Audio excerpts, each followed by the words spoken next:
dit qu'il veut le capital, il manque le capital. Non, s'il manque le capital, ça veut dire qu'il refuse de travailler.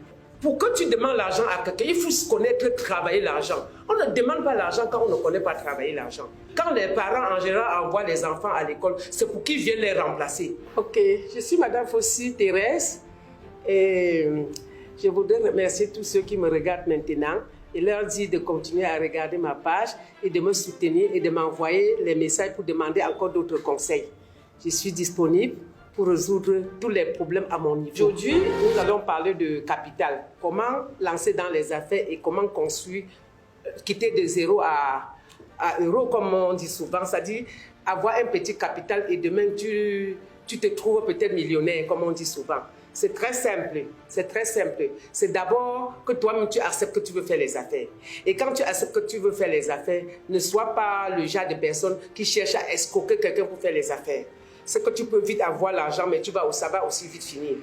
Pour avoir un peu d'argent, tu commences un peu, c'est-à-dire tu peux avoir tes 1 million, tes 500 000. 1 million, c'est beaucoup. 500 000 ou 200 000. Tu réfléchis ce que tu vas faire. Ne regarde pas parce que les gens font les affaires de 100 millions, de 50 millions et directement tu veux 100 millions. Non, non, non, non, non. Commence un peu, un peu. Loue d'abord une petite boutique, peut-être de 30 ou 35 000, si le capital est 1 million. Peu importe la qualité de vie. Tu loues la maison de haut, trop cher, c'est 30 000. Si tu as un capital de 1 million. Parce que quand tu vas calculer 12 mois sur 12 mois, ça fait déjà 150 000. Ça fait déjà 150 000 pour 12 mois. Quand tu vas payer le loyer, tu arrives là-bas à la boutique, première des choses, c'est d'aller payer ton impôt. Quand tu paies ton impôt, ou ce patent ou impôt libératoire, ne cherche pas directement un employé. Parce que l'employé, toi-même, tu ne sais pas ce que tu viens gagner. Tu ne sais pas ce que tu viens gagner. Va d'abord t'asseoir toi-même. Même si tu portais n'importe quel genre de greffe ou tu t'habillais comment, non, enlève d'abord, peut-être même pour 1 an ou 6 mois. Tu t'assois derrière ton comptoir. Tu fais ton marché toi-même. Parce que quand les impôts viennent, c'est toi seul qui dis que voici mon impôt, voici ceci. Si tu mets un employé, l'employé aussi parfois quitte de quartier, il ne connaît même pas ce qu'on appelle patent. Il ne connaît pas. Quand les impôts vont venir directement, il va dire que non, je ne connais pas, il va s'embrouiller et on va sceller ta boutique. Alors que si toi-même tu étais là, tu devais bien montrer que voici mon impôt libératoire, voici telle taxe et ils vont partir. Quand tu vas faire ton petit commerce, tu t'assois, tu gères, peut-être ton bénéfice commence par les premiers mois, tu peux ne pas t'en sortir, le deuxième mois, tu ne t'en sors pas, le troisième mois, ce qui est sûr que tu peux commencer à couvrir tes charges. Couvrir les charges. Au bout de 6 mois, tu peux couvrir les charges des mois passés, des mois que tu as perdus. Mais il faut que toi-même tu t'assoies pour gérer, pas que tu mets quelqu'un. Maintenant, quand tu seras au bout de 1 an, tu fais tes inventaires.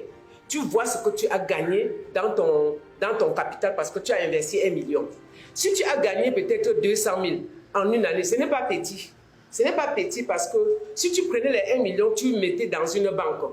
Aucune banque à la fin de l'année ne peut te donner même 50 000. Allez tester. Aucune banque ne peut faire un bon de caisse de 200 000 pendant 1 an. Il te donne 50 000. Là, c'est compliqué si tu veux que l'argent grimpe vite. Ce n'est pas possible.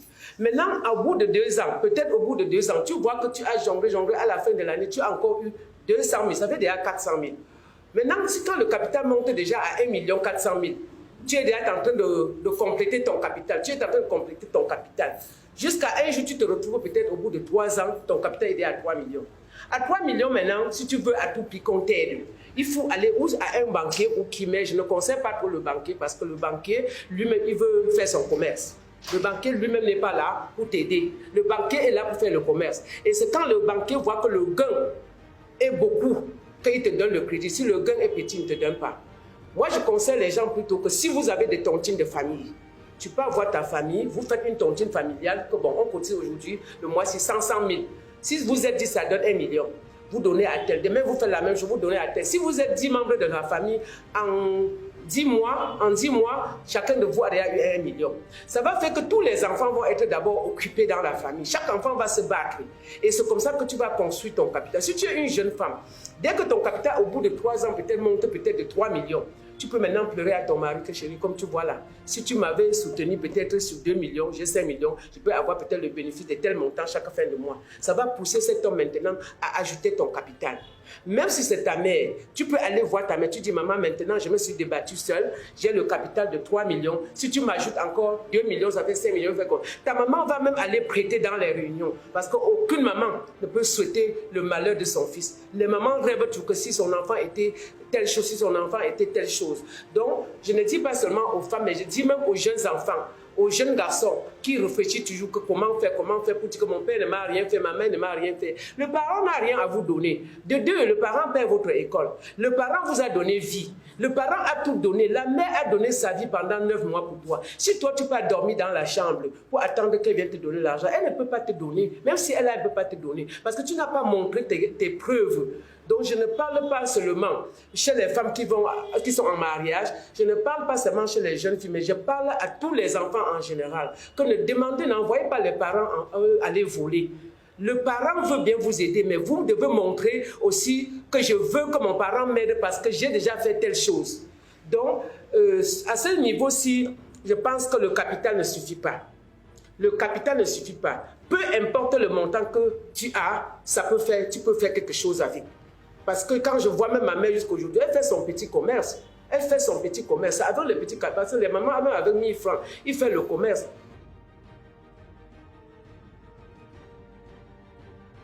Si c'est même conseillé, n'est-ce pas, que le parent doit aider un enfant à donner le capital ou à son mari, pour moi, je pense que ce n'est pas trop bien. Ce n'est pas trop bien.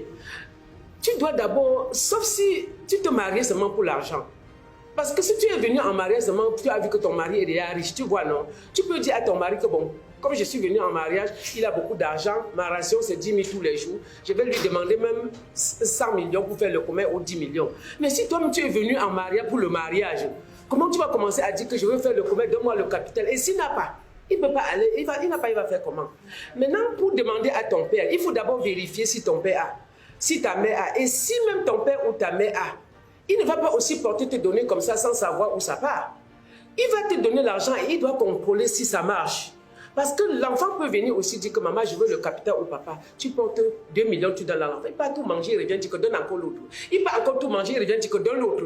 C'est pour ça que 80% des parents préfèrent ne même pas donner l'argent à l'enfant, il préfère que l'enfant parte d'abord se débrouiller avec ses doigts, jusqu'à il voit ce que tu gagnes. Tu viens lui donner le rapport avant qu'il ajoute ton capital. Mais 80% de nos enfants, je ne dis pas des enfants, qui voient que le père, les parents se débrouillent, ils préfèrent, tu veux dire qu'on me donne l'argent, je n'ai pas fait mon commerce. Non, non mes enfants, ce n'est pas comme ça. Montre toi-même à ton père que tu es capable, même en l'aidant à gérer sa part. En l'aidant ton père à gérer sa part, en aidant ta maman à gérer sa part, ça peut pousser ta maman à dire que mais l'enfant s'il était venu, ma société s'il n'était pas, était très mal peut-être géré. Depuis que mon enfant est là, voilà que la courbe monte. À cause de l'arrivée de mon enfant, mon bénéfice est maintenant beaucoup. Pourquoi tu ne vas pas lui donner beaucoup de salaire? Pourquoi tu ne dois même pas lui donner le capital? Mais parfois, quand les enfants viennent, ils détruisent plutôt les employés. Moi, je dis ça, je sais de quoi je parle. Beaucoup des enfants viennent pour aider le parent. Mais il arrive, au lieu d'aider le parent, à faire ce que le parent n'avait pas vu, il veut encore détruire l'entreprise de parent. Et le parent, à ce temps-là, regarde aussi que, mais donc, j'ai passé toute la vie à t'envoyer à l'école pour former mon bandit. Le parent commence à être méfiant contre son propre enfant. Donc, même les enfants que vous me regardez maintenant là, avant de demander l'argent à ton père et ta mère, sache que c'est l'argent que maman et papa ont travaillé sur le soleil et sous la pluie. Ce n'est pas de l'argent cadeau. Je dis ça que pour que tu demandes l'argent à quelqu'un, il faut se connaître travailler l'argent. On ne demande pas l'argent quand on ne connaît pas travailler l'argent. Si vous finissez l'étude, venez demander ce que ta mère fait. Si ta mère pousse comme ta mère, si ta mère vend le piment, vend aussi le piment. Si ta mère vend n'importe quoi, si fait la quincaillerie, va aussi là-bas, tu apprends ta mère ce que ta mère n'avait pas vu. Parce que ce qui est sûr que quand les parents en général envoient les enfants à l'école, c'est pour qu'ils viennent les remplacer. Mais 80% des enfants finissent l'école, au lieu de venir renforcer le parent pour qu'il prenne sa retraite, ils viennent plutôt chercher à détruire l'entreprise. C'est-à-dire aller casser des champagnes dans de boîtes de nuit, il doit boire que les hauts médors, il doit boire que les giscours, alors que le parent lui-même, sur le soleil, sur la pluie, n'avait jamais connu le nom de giscours. L'enfant lui-même, là, est-ce que l'enfant là a encore pitié de son parent? Non. Est-ce qu'il a atteint son objectif? Non. Mais le parent a atteint son objectif. Le parent a atteint parce qu'il t'a accouché, il ne t'a pas mis dans le bus comme les autres, il a payé ton école, tu as fini les études, il a encore pris au travail. Si tu arrives là-bas, tu commences à détruire son entreprise. Elle est aussi libre parce qu'elle ne peut pas sacrifier peut-être 10 employés qui nourrissent plusieurs familles pour toi, seul qui est son enfant.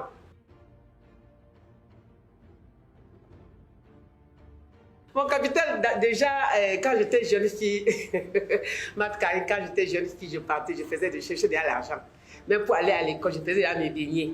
Quand j'ai fait mes beignets, je faisais mes beignets pour aller même à l'école. Je vendais les chewing-gums, je vendais les bonbons. Bon, maintenant, en allant en mariage, comme c'était au village, j'avais laissé mon argent à ma mère. À l'époque, là, c'était 30 000. Elle a gardé. Quand je suis arrivé en mariage, quand j'ai vu que ça ne donnait pas, il y avait la galère. J'ai encore dit à maman, pardon, donne-moi d'abord mon argent là.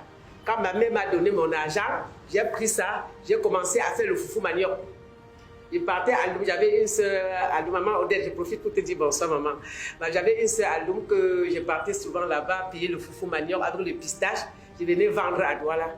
Et mon premier fils, Thierry, que je te dis aussi bonsoir, mon premier fils, je l'attachais sur le dos. Je mettais la couche, ça pouvait passer une journée sur ses fesses. La couche pouvait passer une journée et quand j'arrive à Douala, maintenant, je dois décharger au marché Madagascar. Le matin à 6 h, je lave l'enfant et je reviens au marché. Je commence maintenant à vendre mes pistaches, je décortique d'autres et c'est comme ça, quand ça finit, je revoyage. Et quand j'ai eu un peu de capital, maintenant, j'ai réfléchi, reprends la couture. J'ai fait la couture. Quand j'ai fait la couture, j'ai fait à peine 8 mois en faisant la couture. Et j'ai dit bonsoir maman Julie qui est ma matrone. J'étais très jeune. Quand j'étais dans son atelier, j'étais très jeune, j'avais un enfant. Et elle me disait que Tricia. Et c'est comme ça qu'elle me fait confiance, J'ai fait 8 mois, je connaissais déjà bien coudre. Parce que même avant d'arriver à Douala, avant d'aller en mariage, j'avais déjà un peu appris la couture. Parce que tout ce que je vois, j'essaie aussi de faire toujours. J'ai ouvert mon atelier aussi à Brazzaville, pas non loin de ma matrone. Et on s'est travaillé comme ça parce qu'elle me faisait entièrement confiance. Quand j'ai ouvert mon atelier, j'ai accouché ma deuxième fille. J'avais déjà laissé le foufou manioc, tous les autres derrière. J'ai accouché ma deuxième fille et tous mes employés aimaient porter ma dernière fille. Elle s'appelle Elodie et tresser la tête d'Elodie à l'atelier et tresser sa tête. Et jusqu'à ce que ma fille, tous les employés aimaient ma fille parce que quand je faisais la couture, je m'habillais comme une mannequin. Et quand je pars à la Réunion, les femmes disent ça c'est combien et c'est comme ça que je faisais là. J'épousais les habits des femmes de la Réunion. Ça dit, j'avais le marché à ce moment-là. Et les hauts yamis, les hauts sénégalaises qu'on cousait à l'époque, je le faisais ça. Toutes les femmes qui étaient à Nebel, ils venaient coudre les habits à Brazzaville chez moi.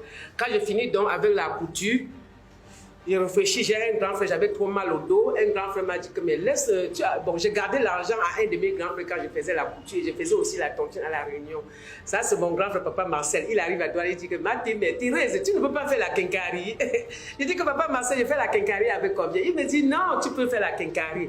Je dis ok, s'il faut faire la quincaillerie, ça ne me dérange pas. Je vais alors prendre l'argent pour payer le ciment, payer beaucoup de fer, comme tu dis. Il dit non, je sais comment je vais faire. Comment on prend le fer en 500 là? Tu vas me donner ton argent de 20 barres de fer et l'argent de 10 sards de ciment. Comme ça, je veux prendre, quand je veux prendre même une tonne, je te donne 10, je prends aussi 10. J'ai dit, ok, j'ai trouvé ma petite quincaillerie, je louais à l'époque là à 25 000. La location était 25 000. Et mon grand frère a pris sa part de quincaillerie en Koulouloum.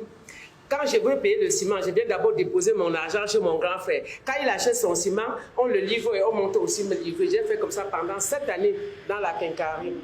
Quand j'ai duré dans la quincaillerie pendant 7 ans et les cartes mobilies sont sorties. Quand les cartes mobilies sont sorties, j'ai vu les cartes qu'on vendait. Une carte, on avait 400 francs si tu achetais 100 cartes. J'ai donc dit que tu sais, je peux vendre les cartes. Ça donne l'argent. J'ai donc pris l'argent de ciment, j'ai acheté les cartes mobilistes. J'ai vendu une carte, j'avais 400. Je pouvais vendre même 4 à 5 cartes par jour. Je pouvais vendre 4, même parfois les 10 cartes. Donc c'était vraiment un bon business à l'époque. J'ai vendu les cartes jusqu'à le même grand frère. Mon même grand frère, il me dit encore qu'on peut faire les appels internationaux. Les appels internationaux, c'est-à-dire, Camtel avait les bourses. Camtel pouvait te donner un bourse, quoi. Camtel, mon frère a ouvert 2 cabines téléphoniques. Lui avait 2 cabines téléphoniques. Les 2 cabines téléphoniques là, il me dit un jour que je veux vendre l'autre cabine téléphonique qui est au terminus Saint-Michel, là, c'était dans un conteneur. J'ai dit, le père, vends-moi. Il m'a demandé l'argent. J'ai dit que je n'ai pas encore l'argent. Mais je préfère que tu me donnes, je vends et je te rembourse l'argent doucement, doucement. Mon grand frère a dit que non, il y a déjà des gens qui veulent payer cash. J'ai dit que non, donne-moi, je vais te donner l'argent. C'est comme ça qu'il m'a donné les clés. J'ai commencé à faire l'appel international avec Camtel et je vous assure, même là-bas, c'était bien parce que tu pouvais faire, quand tu avais la recette à la fin de mois, peut-être une recette de 200 000, la facture peut venir de 100 000. C'est-à-dire c'était 100% de bénéfice, le temps de Camtel.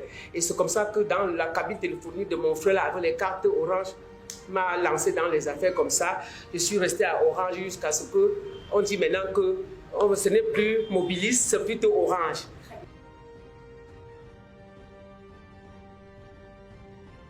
Là, je ne pense pas que quelqu'un veut vraiment se lancer dans les affaires, il manque le capital. C'est surtout simplement parce qu'il veut mettre la barre très haut. Vous voyez un peu, non? C'est parce qu'il veut commencer trop fort. Mais s'il commence trop fort, il va aussi vite rentrer. On ne commence pas les affaires parce qu'on ne manque pas le capital. Je vous ai déjà pris l'exemple que j'ai une maman, qu'on fait la réunion jusqu'aujourd'hui. Elle est au marché central, elle vend toujours le maïs. C'est-à-dire la saison de maïs, c'est le maïs, la saison de pommes, c'est les pommes, la saison de patates. Donc, elle vend tout. Et cette maman fait sa tontine là-bas, 10 000 francs toutes les semaines. Vous ne pouvez pas me dire que vous manquez de capital.